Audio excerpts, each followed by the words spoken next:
할렐루야. 오늘 이 본문의 말씀을 통해서 초대교회에 있는 성도들이 심한 환난을 당하게 돼요. 이건 이제 죽음이라는 것도 오고요. 이루 말할 수 없는 그 고통이 오게 되는데, 이 환난 가운데 이 초대교인들과 제자들은 어떤 자세를 취했는가? 과연 우리가 혹시 환난을 우리가 당하게 되면은 그럼 우리는 어떤 자세를 취해야 될 것인가? 우리가 성경 말씀을 내가 투영이 되어서 그 말씀을 적용할 수 있는 그런 시간이 되시기를 다시 한번 주님의 축복해 드립니다. 오늘 본문을 좀 밑에서부터 우리가 녹해 본다면요, 성령 시대가 오기까지는 예수님의 죽음이 있었기 때문에 예수님께서 십자가에 죽으신 다음에 그리고 3일 만에 부활하셨죠.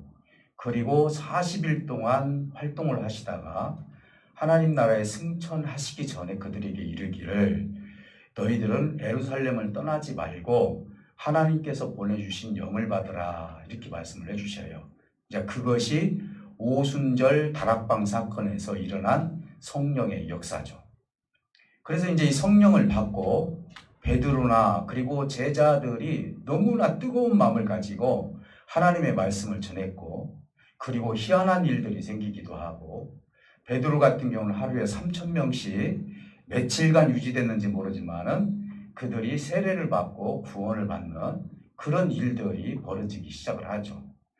그동안에는 이 교회라는 것이 그렇게 가시적으로 나타나지 않았어요. 조금 더 교회가 커지고 모이는 사람과 숫자가 많아지기 시작을 하니까 이제 그 절대자, 유대에 있는 헤롯 왕과 그리고 종교 지도자들이, 특히 유대교의 지도자들이 위협을 느끼기 시작을 합니다. 그리고 또 그들이 예수를 믿는 사람에 대해서 굉장히 미워해요. 이미 하나님께서 말씀하셨던 것처럼 미움을 받고 있었고요.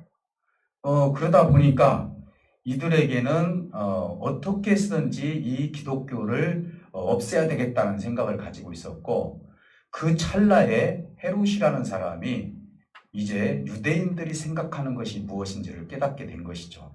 그건 내가 대신 유대인들을 대신해서 기독교도들을 이렇게 핍박을 내가 하게 되면은 내 인기가 올라갈 수 있겠다. 이게 이제 정치인 아닙니까?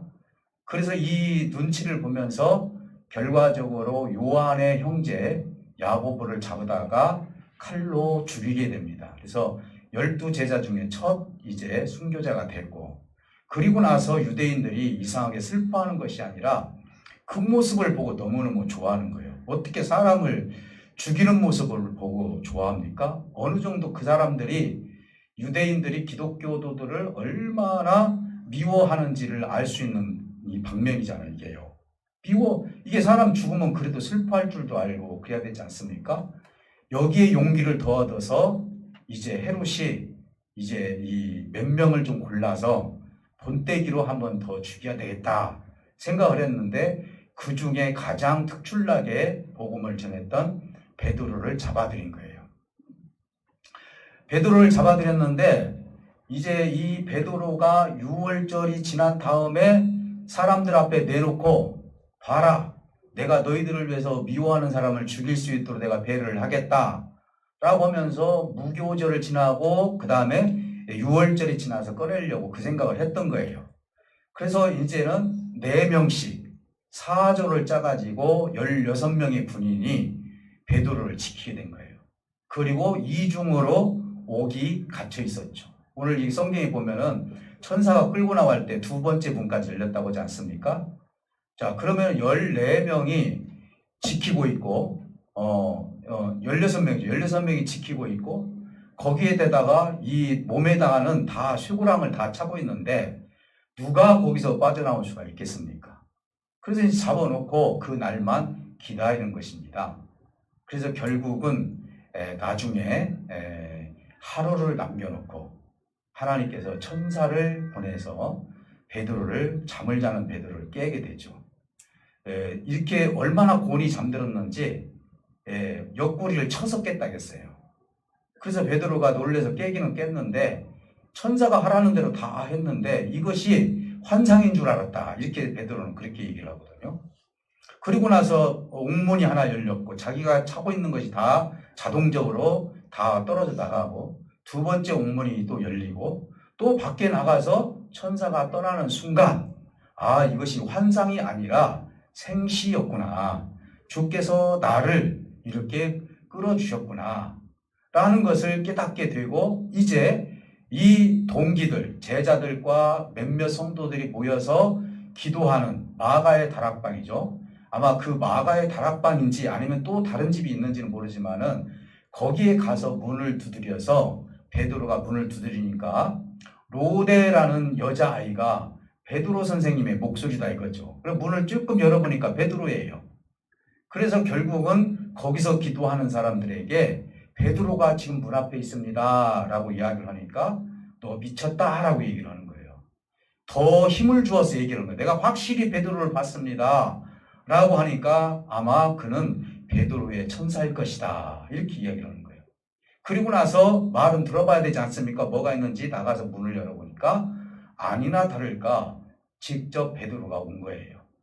그리고 나서 베드로가 뭐라고 얘기하죠? 주께서 나에게 여기까지 이끌어 왔다. 이렇게 이야기를 하면서 그리고 조용히 시킨 다음에 베드로가 다시 그 자리를 떠나서 하나님이 지시하는 곳으로 갔다. 이렇게 성경은 써 있어요. 그리고 그 이후에 소동이 일어났고 헤롯은 16명의 그 파수꾼들을 다 죽여라. 그렇게 한 다음에 이제 헤롯은 그 살인극을 벌이면서 이 장면이 끝나게 돼요.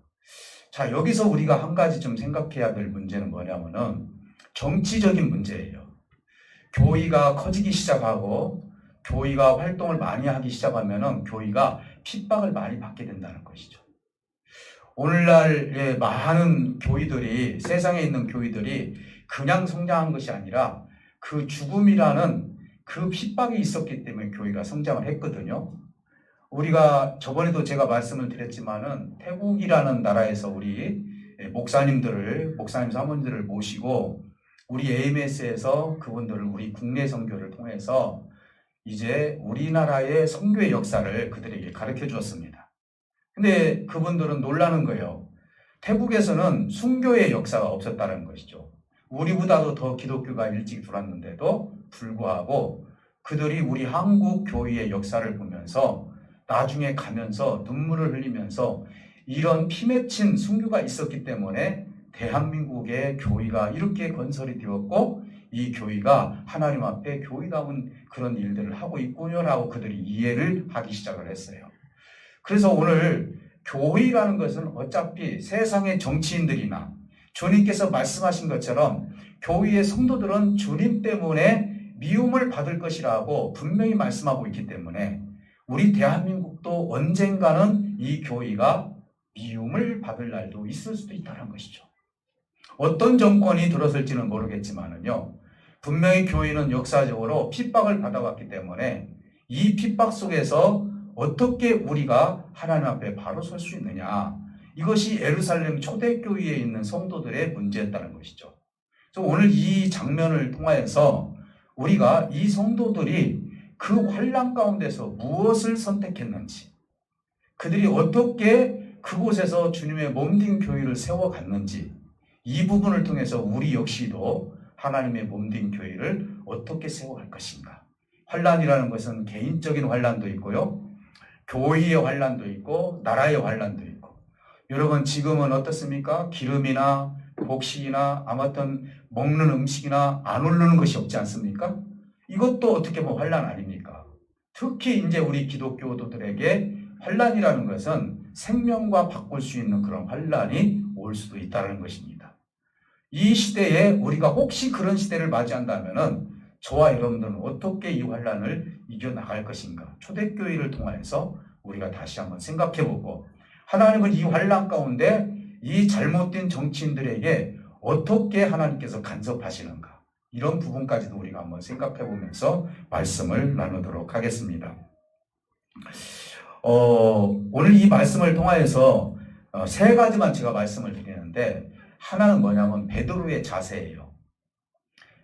우리 사람이라는 것은요 성장할 수밖에 없는 거예요. 신앙도 성장하고 키도 성장하고 우리 생각도 성장하고 마음도 성장하는 거예요. 우리가 우리 나이가 먹었는데도 불구하고 생각이 좁다거나 마음이 좁다거나 그래서 어떤 소견이 좁은 사람에 대해서 많은 판단을 하지 않습니까? 등치는 컸고 어른인데도 불구하고 어린 아이와 같은 행동을 한다. 그러면 그분은 사실은 몸은 컸지만은 생각과 마음과 영혼은 잘하지 못했다는 증거가 되는 것이죠. 근데 주님의 제자들은요, 아무리 철부지 같은 행동을 했다 할지라도 나중에 보니까 성령을 받기 전과 성령을 받은 후에 그 삶에 완전히 달랐다는 것을 알 수가 있어요. 특히 베드로를 보면은 우리가 더 그 부분을 알아갈 수가 있다는 거예요. 몇 가지만 제가 예를 들면 베드로의 그 상황은 성령을 받기 전의 상황은 수도 없는 상황들이 많이 있는데 몇 가지만 제가 소개를 한번 해본다면은 베드로는요 다른 사람에 대해서 비판을 하면서 다른 사람이 주님을 배반할지라도 나는 절대로 주님을 배반하지 않겠습니다라고 호언장담을 했던 것이 베드로예요. 근데 주님이 십자가의 고난을 받기 위해서 이제 잡혀서 갔을 때 그 뒤를 졸졸 따라다니면서 들켰어요. 너도 저 사람의 제자가 아니냐라고 했을 때 주님이 말씀하신 것처럼 다 울기 전에 3번이나 부인을 했어요. 어떻게 부인했습니까? 나는 그 사람 모른다. 그리고 저주까지 했죠. 그리고 자기 자신이 내가 왜 하나님 앞에 배반하지 않겠다고 해놓고 이 위협 속에서 내가 얘 배반을 했을까? 그래서 예수님께 절망한 것이 아니라 자기 자신에게 절망하는 거예요. 그래서 자기 자신의 직장으로 다시 돌아간 것이죠. 아, 나는 주님을 사랑할 수가 없구나. 이렇게 이야기를 해요. 좀 유람된 얘기지만 여기 좀 벗어나서 말씀드리면 주님은 또 찾아오죠. 부활하신 주님이 찾아와서 뭐라고 얘기하죠? 네가 나를 사랑하느냐라고 묻지 않습니까? 3번이나 묻게 됩니다. 그는 선생으로서 사랑한다고만 얘기를 해요. 그리고 주님도 그 선생으로 사랑한 것에 대해서 인정을 해줘요.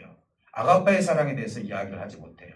그러나 네가 앞으로 믿음이 자라고 성장하여서 네 2팔을 벌릴 때가 있느니라 이렇게 했어요. 2팔을 벌린다는 것은 너도 나처럼 십자가에서 죽는 날이 있을 것이다 라고 해요. 그때 이제 베드로가 그것을 이해를 했는지는 모르지만은 주님은 주님 안에 있는 말씀을 그대로 말씀을 해 주셨어요. 또 있습니다. 베드로의 사건 중에서 또 유명한 사건이 뭐죠? 풍랑 사건이에요. 제자들이 배를 타고 갔을 때 풍랑이 일어났는데요. 이게 배를 타고 가는데 풍랑 말고 배를 타고 갔는데 주님이 걸어오시는 거예요. 여러분 상상을 해보세요. 물 위를 걸어오신다는 것은 이건 표적 아닙니까? 이제 이들은 유령인 줄 알았어요. 그러니까 당신은 누굽니까? 라고 하면서 그러니까 나다. 주님이시라면은 나를 물 위로 걷게 해주세요. 라고 한 것이 누구예요? 베드로죠. 그래서 걷습니다. 걸어와라 했을 때 잠시 풍랑이 일어났을 때 의심하여서 물속으로 빠져들어가게 됐죠. 주님은 다시 건져줍니다. 어떻게 보면은 그는 도전적인 사람이었어요. 그러나 풍랑을 만났을 때 약한 사람이 되고 말았다는 것이죠. 또 있습니다. 그가 이제 이런 모습 속에서 이제 주님께서 이제 잡혀가는 그날 밤에 주님을 보호하기 위해서 그가 가지고 있는 칼을 뽑아가지고 말고의 귀를 잘라버렸습니다. 아마 그 칼을 휘둘렀겠죠. 휘둘렀는데 마침 귀에 닿아서 귀가 잘린 것 같아요. 주님은 그 모습을 보고 그 말고의 귀를 들어서 다시 말고의 귀에다 붙여줬어요. 떨어진 곳에 붙여주고 베드로에게 한 말이 뭡니까? 칼을 쓰는 자는 칼로 망하느니라 라고 했어요. 얼마나 다혈적이고 얼마나 이 베드로는 성격이 급한 사람인지를 성령을 받기 전에는 베드로의 모습이 어떻게 보면 우리의 모습도 같다라고도 볼 수 있어요. 근데 오늘 모습 보세요. 사랑하는 자에게 잠을 준다고 했습니다. 여러분 한번 생각해 보세요. 여러분들이 혹시 빚을 졌다거나 아니면 내일 내가 해야 할 일을 지금 제대로 지금 갖춰주지 않아서 내일 가면은 낭패를 당하는 일이 있다거나 여러분들의 문제가 풀리지 않았다거나 그랬을 때 잠이 옵니까? 아마 며칠 동안 잠이 오기가 힘들 거예요.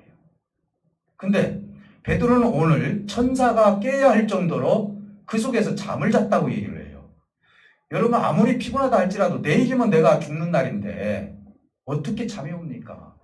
우리 사형수들이 지금 사형이 없지만은요. 사형수들이 날짜를 갖다가 얘기를 해주면은요. 잠을 못 잔다는 거예요. 아, 내가 며칠 남았다. 잠이 오겠냐고 얘기해요. 근데 잠을 잤다는 것이죠. 이 모습이 우리 주님의 모습 속에 한 가지가 투영이 되어서 있었다는 거예요. 베드로의 모습에서 나타나는 거예요. 그건 뭡니까?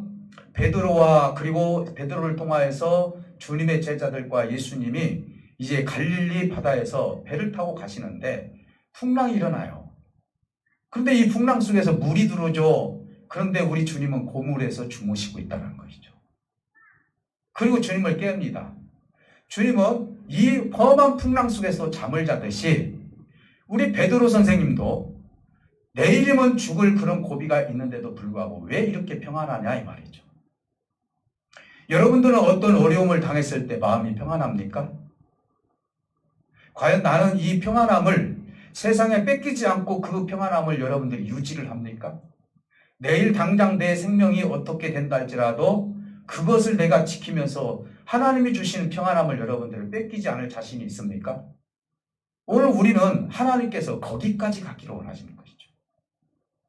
베드로의 그 신앙의 정신은 뭐냐? 오늘 내가 성령을 받고 내가 살아야 되겠다라는 그거보다도 내가 주님을 통해서 주님의 십자가의 길을 내가 어떻게 가야 될 것인가. 아마 이런 생각을 가지고 내가 어떻게 이곳에서 있든지 간에 하나님께서 함께 하실 것이다. 내가 여기서 용기를 얻고 배반하지 않고 나를 살려주세요 죽이려고 했을 때 내가 주님을 다시 배반하지 않고 내가 이곳에서 하나님 앞에 신앙을 지켜야 되겠다는 아마 그 마음을 가졌을 거예요. 그러니까 평안하죠. 사랑하는 성도 여러분, 여러분들은 어떻습니까? 여러분들이 혹시 인생의 풍랑을 만났을 때 심지어는 죽음의 언습해오는 그 위기 속에서 어떤 생각을 가져야 되고 어떤 자세를 가져야 될지 여러분들은 한번 상상을 한번 해봤습니까? 나는 혹시 이런 일이 있다면은 내가 반드시 순교하는 마음이 있다 할지라도 나는 주님을 추호도 배반하지 않겠다. 내가 하나님에 대해서 정말로 하나님의 사람으로서 그 위기 속에서도 내가 하나님을 실망시켜드리지 아니하고 내가 그 신앙 정신을 가지고 살아가겠다. 라는 그런 정신이 우리에게 있다면은 베드로가 변화된 그 모습 속에서 베드로의 그 자세가 우리의 자세고 우리의 자세가 베드로의 자세가 될 줄 믿습니다. 사랑하는 성도 여러분, 오늘 이 말씀을 통해서 우리는 교훈을 받게 됩니다. 어떤 교훈입니까? 우리도 잘한다는 거예요. 지금은 자신이 없어요. 그렇지 않아요? 내가 지금 새신자들이나 아니면 믿음이 있는 자들이나 예를 들어서 믿음이 지금 성장하고 있는데 어떤 어려움이 있을 때 쓰러지는 사람이 있고 어떤 사람은 끝끝내 그것을 이겨나가는 사람이 있어요. 저는 그 두 분류를 봐요. 쓰러지는 사람은 그러면 하나님께서 버리십니까? 아니죠. 쓰러져도 또 일어납니다. 의인은 7번 넘어질지라도 다시 일어선다고 말씀해 주셨어요. 오늘 우리가 환난을 당했을 때 여러분 얼마나 많이 쓰러지셨습니까? 아니면 안 쓰러지고 지금까지 오셨습니까? 그렇다면 하나님께서 기뻐하시겠죠. 저는 오늘 쓰러지는 사람에 대해서 비판하고 싶은 마음은 없어요. 이것은 뭐냐?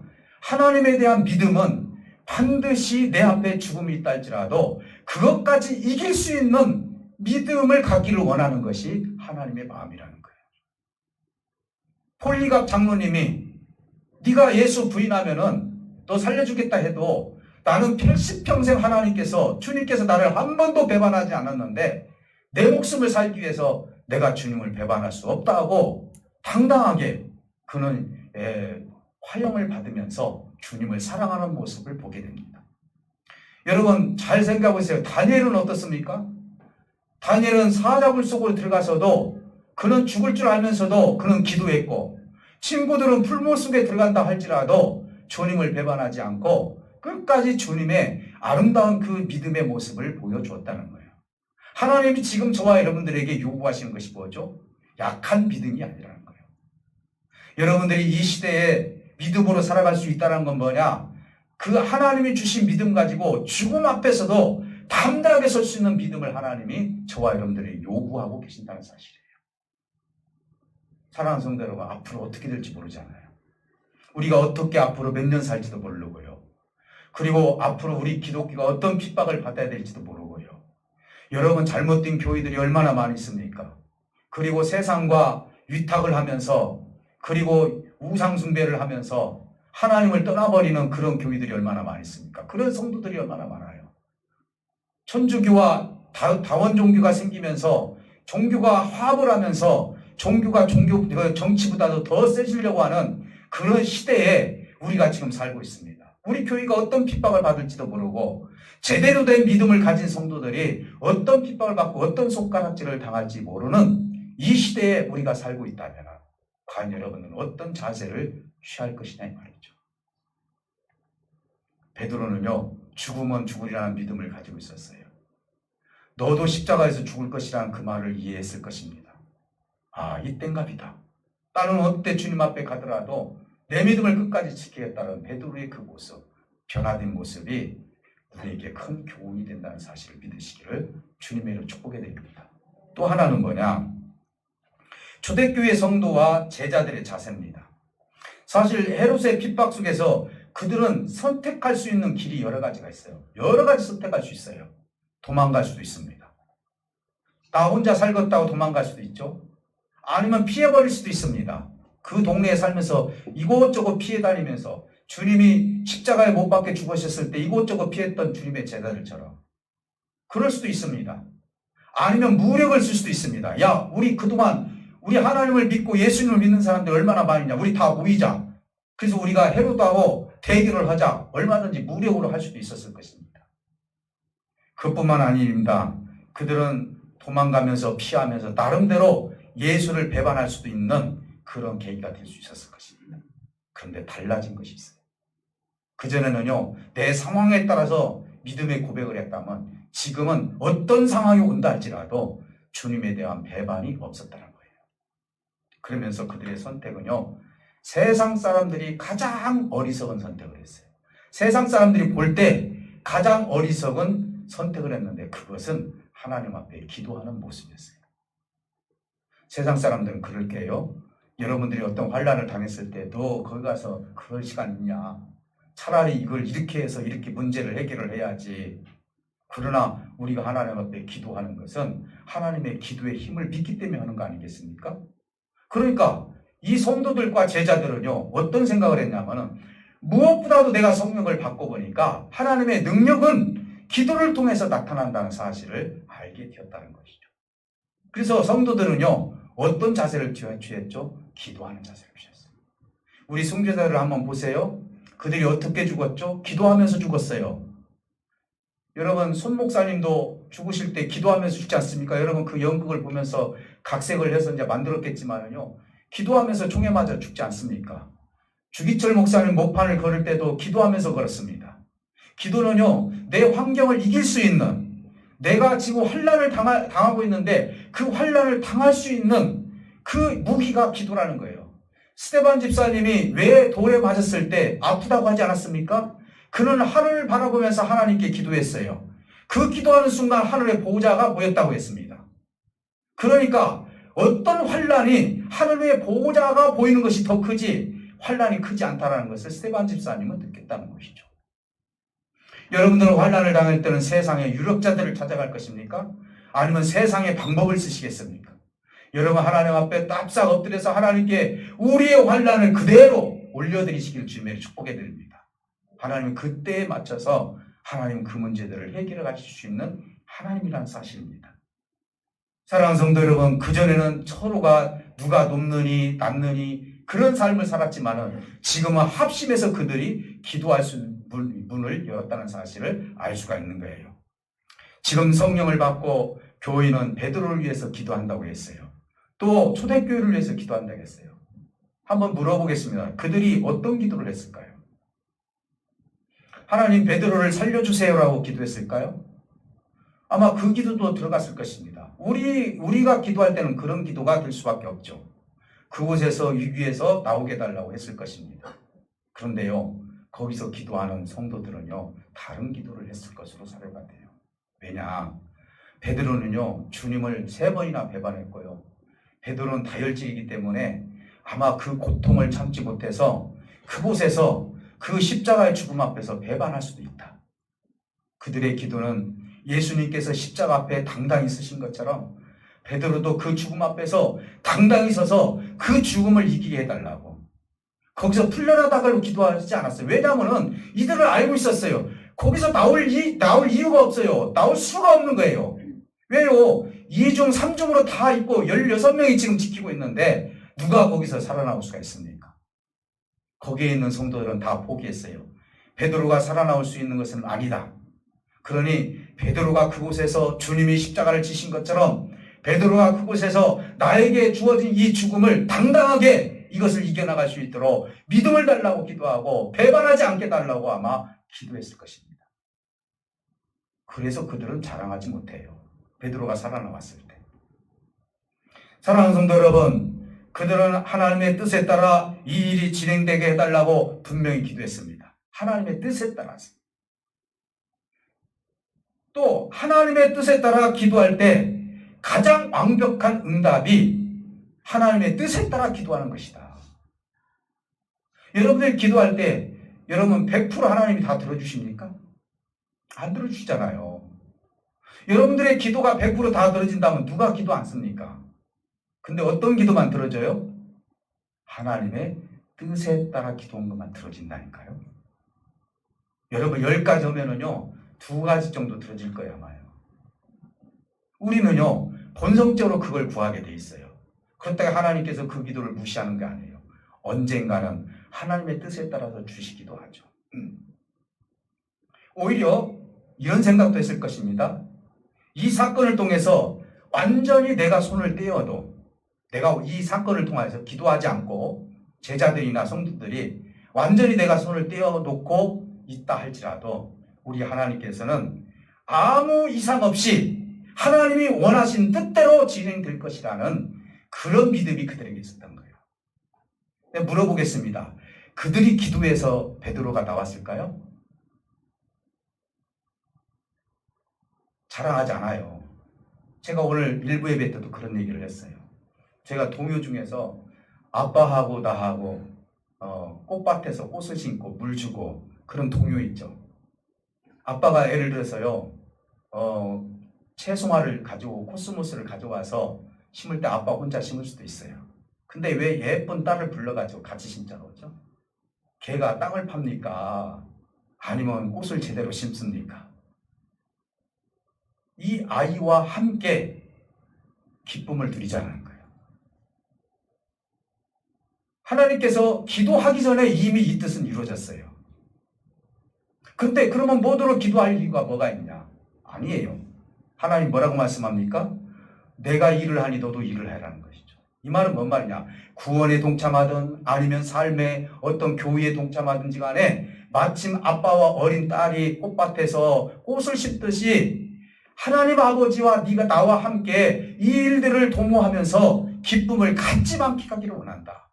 네가 이렇게 기도했을 때 베드로가 살아왔을 때 이것을 통하여서 너도 기쁘듯이 내가 그 뜻을 이루기 때문에 서로가 기뻐하면서 기도하는 그것을 통하여서 함께 이루기를 원한다. 사랑하는 성도 여러분, 오늘 우리 군산 열린교회를 위해서 기도하지 않아도요. 우리 군산 열린교회는 하나님 역사대로 움직여지게 돼 있어요. 근데 왜 기도하라는 것이죠? 같이 기쁘게 살라는 거예요. 같이 즐거움을 누리자라는 거예요. 그래서 우리 하나님은요. 코이오니아, 교제를 좋아하는 이유가 뭐죠? 하나님도 알고 우리 성도도 알자는 거예요. 하나님이 가지고 있는 비밀을 하나님이 아는 사람들에게 알려주고 싶은 것이 아버지의 마음이라는 거예요. 뭘로 알아요? 기도를 통해서 알게 되는 것이죠. 사랑하는 성도 여러분, 오늘 우리가 기도하는 것은 우리가 가끔 그래요.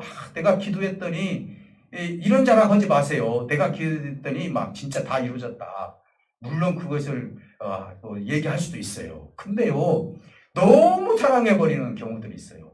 그러면 하나님이 당신의 기도의 말을 듣고 하나님께서 다 시행하신 겁니까? 아니죠. 그 때에 맞춰서 내가 기도할 때 하나님은 그것을 통해서 같이 즐거워하고 기뻐하고 아버지와 함께 이루어가는 사실이에요. 기도는 사실은 자랑이 아니에요. 함께 아버지 하나님과 동참하는 것이죠. 오늘 저와 여러분들은요, 기도를 해야 돼요. 왜 그러느냐? 하나님의 역사는 수도 없이 지금도 움직이고 있기 때문에. 그래서 사도 바울 선생님을 통하여서 쉬지 말고 기도하라 이렇게 얘기를 한 거예요. 오늘 아침에 어떤 성도가 오늘 항상 기뻐하라, 쉬지 말고 기도하라, 범사에 감사하라. 그러니까 어디가 있죠? 저한테 물어보는 거예요. 내가 잠깐 착각해서 저 빌립보스에 있어요. 그랬는데 아니더라고요. 데살로니가 우서 있더라. 데살로니가서 있는데 그걸 다시 전화를 해서 말씀드렸어요. 잠깐 제가 지금 잘못 생각했습니다. 왜 물어봤어요? 왜 그 말씀을 물어보셨습니까? 했더니 한 6개월 전부터 물어보고 싶었대요. 쭉 한번 읽어봤는데 이 말씀이 어디에 있는지 몰라가지고 마태복음부터 다시 읽어보려겠대요. 근데 오늘 안 물어봤는데 그럼 왜 그렇습니까? 했더니 자기가 하는 일이 너무너무 짜증난대요. 너무너무 힘들고요. 고통스럽고. 그런데 한 번은 하나님이 항상 기뻐하라고 했으니까 에이 여기서 한번 기뻐해야지. 다 떨려버리고 기뻐해야지. 아니나 다를까 즐겁고 기뻐지더라는 거예요. 그래서 이걸 내가 붙들고 내가 일을 하면서도 이 말씀 붙들고 가려고 해요. 그러더라고요. 참 대견스럽더라고요. 사랑하는 성도 여러분, 오늘 하나님께서 우리의 기도를 들어주셔서 하나님의 뜻에 따라서 그 시기와 그 절정에 하나님께서는 그 응답을 주신다는 사실이에요. 믿습니까? 네, 여러분들이 하나님께 기도할 때는요, 이미 하나님께서 주시고자 하는 뜻이 있어서 기도할 수 있는 마음을 주신다는 사실.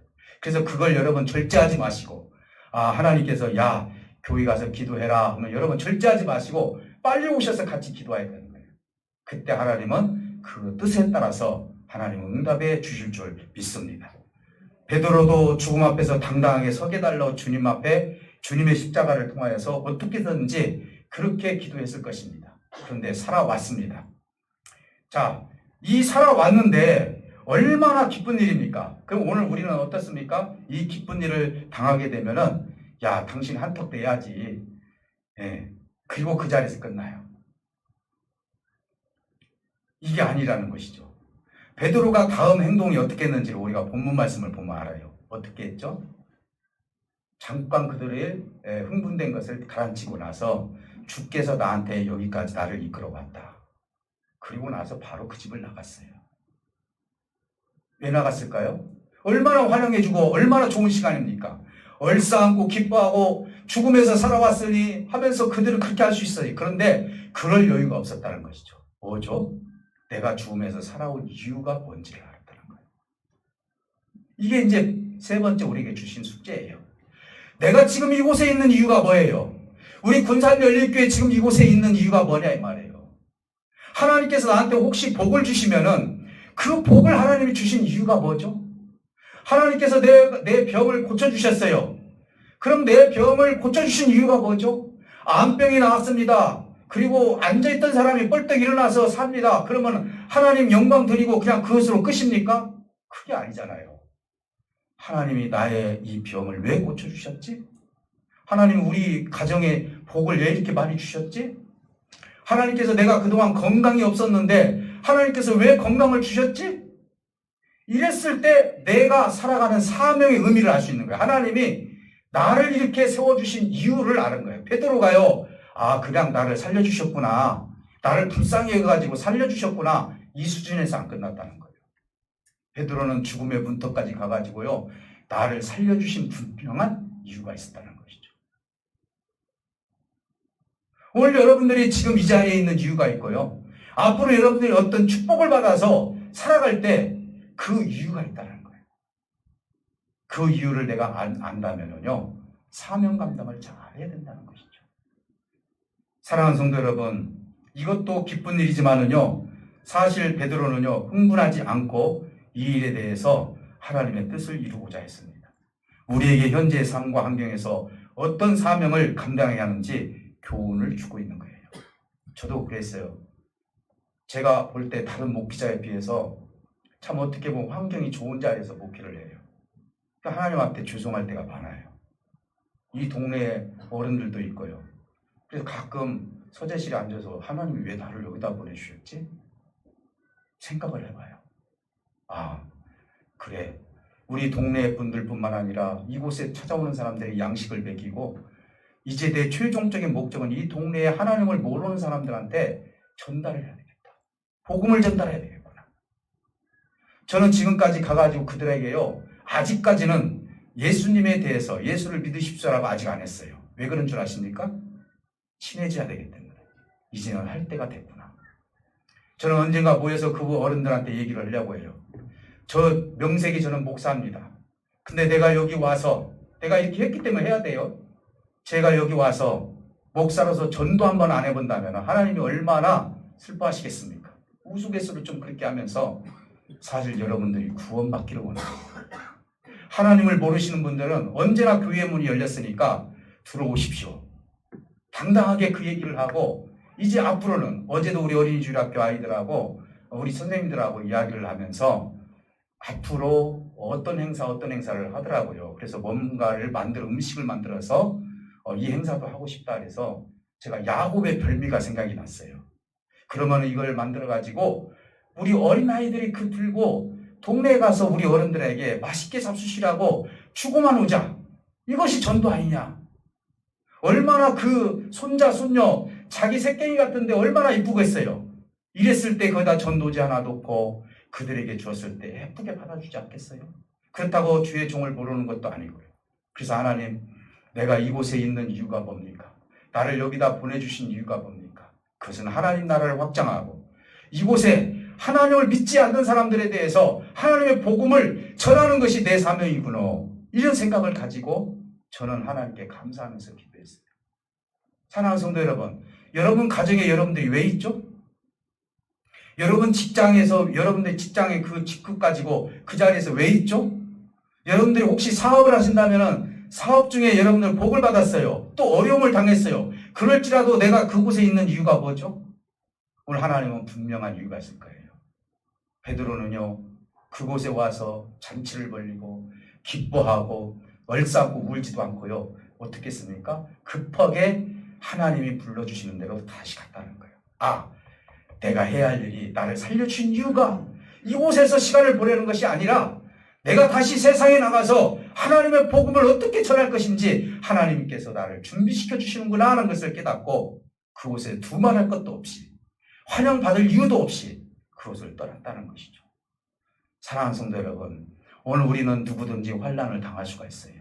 어려움을 당할 수가 있어요. 이랬을 때 저와 여러분들은 어떤 자세를 가져야 될지, 내 개인적인 자세를 한번 지금부터 어떻게 보면 내가 경건한 훈련을 통해서 이런 일이 있다면 나는 하나님 앞에 어떤 자세를 취해야 될지, 정말 내 생명을 다 바쳐서 주님께 헌신하고 충성할 수 있는 사람인지, 정말 내가 그런 믿음이 부족하다면 내가 어떻게 이 믿음을 보충을 해서 하나님을 가장 기쁘게 드릴 수 있는 하나님의 사람이 될 수 있는 것인지, 지금부터 여러분들이 베드로와 초대교회의 이 역사를 통해서 준비하신다면 어떤 환난과 풍랑이 온다 할지라도 물에 빠지는 일이 없을 것이고, 여러분들이 세상에게 핍박을 받더라도 두려워할 이유도 없고요, 죽음이 앞에 있다 할지라도 그 십자가가 두려워서 덜덜 떠는 이유도 없고 하나님 앞에 당당히 설 수 있는 저와 여러분들이 될 줄 믿습니다. 우리 분산 열린교회 식구들은 정말로 세상 사람들이 핍박을 하고 칼로 찌르고 말로요 그렇게 찌르다 할지라도 꼼짝하지 않고 하나님 말씀을 붙들고 끝까지 승리하는 하나님의 아들, 딸들이 되시기를 다시 한번 주님의 이름으로 축복해 드립니다. 우리 다 같이 기도하십니다. 기도할 때 하나님이 저와 여러분들에게 믿음의 그런 마음을 우리에게 허락해 주실 줄 믿습니다. 환난을 당해도 어떤 일이 있다 할지라도 내가 어떻게 하나님 앞에 서야 될지, 정말 내가 어떤 자세를 가져야 될지를 오늘 말씀을 통해서 다시 한번 우리 다 뜨겁게 기도합니다. 아픈 부에 손을 얹고 기도합니다. 살아계신 아버지 하나님 감사합니다. 오늘도 주신 은혜 가운데 초대교인들이 야고보가 죽고 나서 베드로가 오기 갇혔을 때 그들이 두려워했지만 그들은 이제 하나님께 기도해야 되겠다라고 좋은 방법을 선택을 했습니다. 도망가지 않았습니다.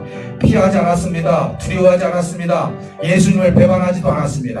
아버지 하나님, 오늘 베드로가 그랬던 것처럼, 초대교회 성도들이 그랬던 것처럼 오늘 우리들도 세상에 살면서 어떤 환난이 닥친다 할지라도 그 환난 가운데서 하나님의 믿음을 돈독히 볼 수 있도록 인도해 주시고, 나를 왜 살려주셨는지, 내가 나에게 왜 건강을 주셨는지, 나에게 왜 복을 주셨는지를 그 의미를 깨달아서 하나님의 참된 사명을 깨닫고 주님의 길을 걸어갈 수 있는 우리 모두가 될 수 있도록 인도해 주시기를 원합니다.